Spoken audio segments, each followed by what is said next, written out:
Hello, and if you missed our previous rant on House of Gucci, go back an episode, you might get a good laugh out of that because we had a lot of opinions about it. But today, our episode is actually all about ideation and how can you ideate a series for your own projects and work. Now, I want to stop you right there, Sue, because I think we need to explain what ideation is, because I didn't know what this word meant until we were at a co-working office a few years ago and they created an ideation space. Big guy, what is ideation? The formation of ideas or concepts. Yeah, it's pretty straightforward. It's how do you get an idea for something, right? How do you come up with ideas? So today we're going to talk about how do you come up with ideas for your next video. Well, there's lots of ways you can go about it. It's all about creative process and everyone has a kind of a different one. But for me, it's about picking a topic and researching it. So you like research as a starting point, and I know this about you too. So what type of research do you do? Because sometimes people just sort of tune out when you say that word. I know, people think research is boring, but I love it. I think I'm a total research junkie and I could spend all day, every day researching stuff because I find it really interesting. But there's so many ways to research. You can do, social media is something that most people do anyway, and you can do really, really extensive research on social media if you're trying to learn about people, particularly your audience and who your project might be for. You can do research by your more traditional ways of reading books or going to a library or accessing those kinds of articles and things online. You can also, another really good way to research is actually talking to people. We recently did a research trip a couple of weeks ago and we went to a place called Norfolk Island. For me, this was a fantastic way to do research for a script we were writing because it put us into the setting. Going onto location is actually research and it gives you so many ideas.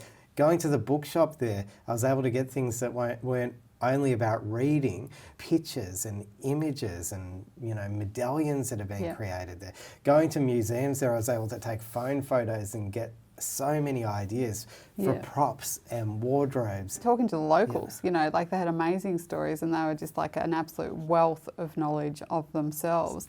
And so what was really interesting is there was a bit of a controversial book written about Norfolk Island and the history of it, and that you'd read and were very well versed in, but when speaking to the locals, they were actually pretty taken back by some of the content and in dispute about it. So that was really interesting as well. Yeah, so I agree. Research can be fun and it doesn't have to be like what I did at university, which was just trawling through library books, which I found to be really difficult.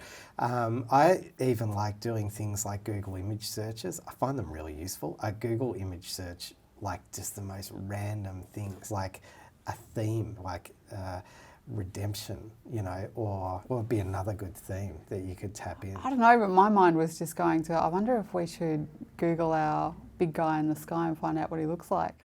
I look like you would expect me to look. Amazing. With a bit of sparkle. Good look, man. I like it.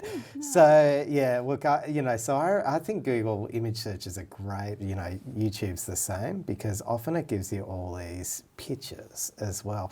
And the pictures are so important when you're starting to work up a video story.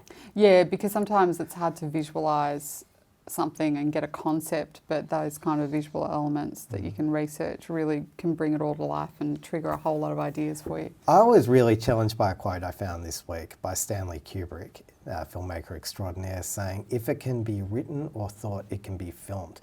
I actually didn't believe that, but when I started turning my mind to it and thinking about the amazing films that he'd made, it's true. Yeah, you just think about 2001, A Space Odyssey, and when you wrote that quote, and that was what came to mind for me, and I was like, yeah, he really brought to life what being in space, because I don't, visually, like we're so used to having grown up seeing that film, but people who'd never thought about space or living in space, that would have been such a new visual experience for them. Yeah, he tried to visualise going through a black hole, intergalactic space travel.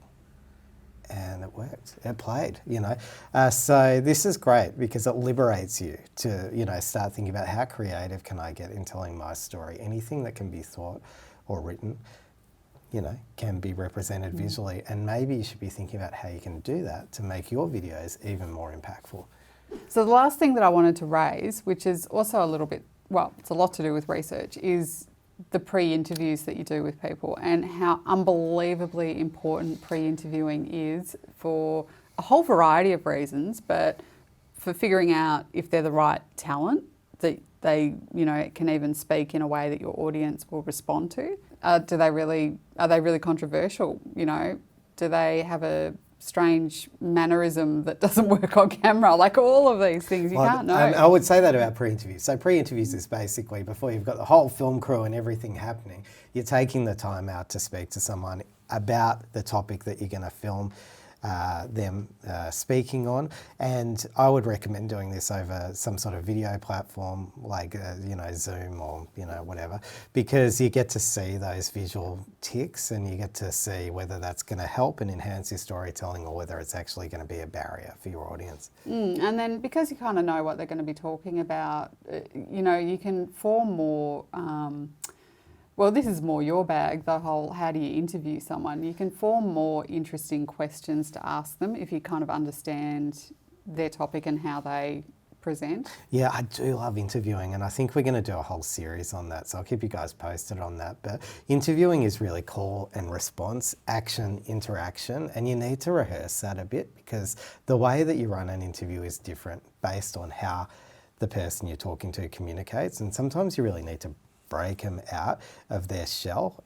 Some people are highly rehearsed and messaged, and often that doesn't generate the best screen content. So you need to find ways of asking them a question that is surprising or open-ended or means that they can't use that rehearsed answer. So we'll have more on interviewing later on in this series.